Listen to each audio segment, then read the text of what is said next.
So hi again everyone and welcome back to Fillers and Filters, and this is the segment of my channel where I'll be featuring my hometown, which is Santa Fe, Nueva Vizcaya. Again, I am Noella, and yes, this is Santa Fe.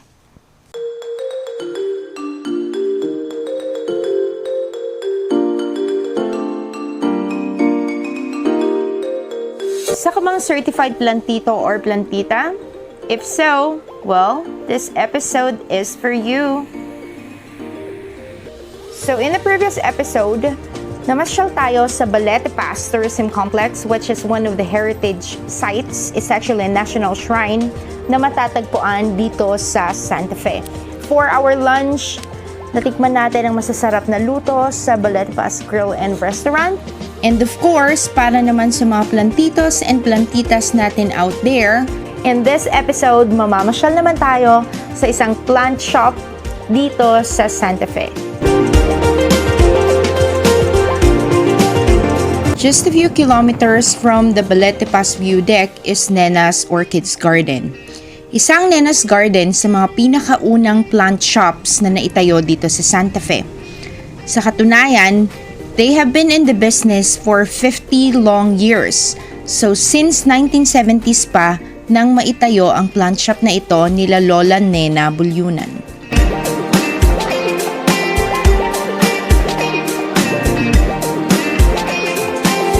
Saksi ang mga bird's nest fern na ito sa 50 years na pagnenegosyo nila Lola Nena.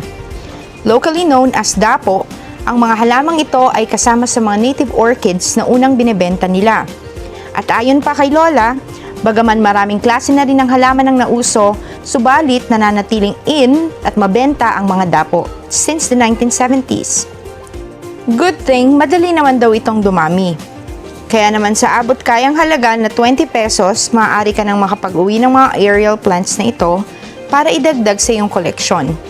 Pero syempre, depende sa laki at edad ng halaman, maaaring mas mataas din dito ang presyo nito. Maliban sa bird's nest fern, marami din silang iba't ibang klase ng ferns. Sa katunayan, isa sa pinakamahal na items nila dito ang cobra fern na ito na more or less ay 20 years old na.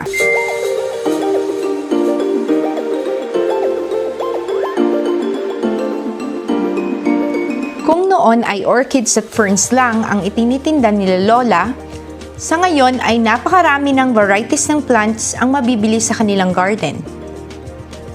Meron silang iba't ibang varieties ng caladium,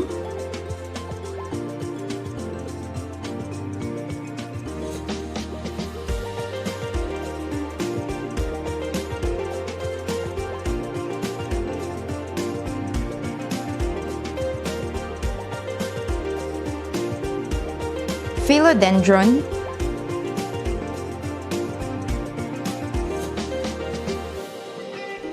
monstera,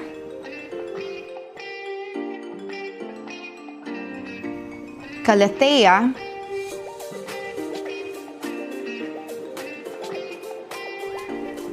alocasia,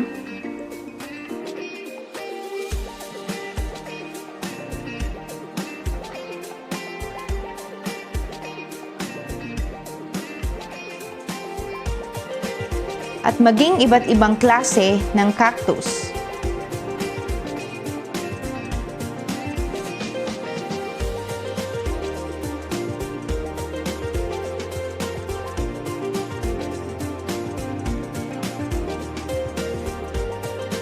Available na rin sa kanilang plant shop ang varieties ng aglonema na nagmula pa sa Thailand.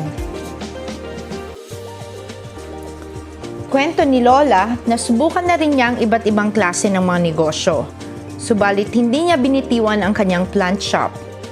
Dahil bukod sa nakaka-good vibes naman talaga ang paghahalaman, nagsisilbi raw itong kanyang ehersisyo. And syempre, all these while gaining profit. Sa katunayan, dalawa sa kanyang mga anak ang may sarili na ring shops. At ilan sa kanyang mga apo ang naturuan na rin niya sa ganitong klase ng negosyo.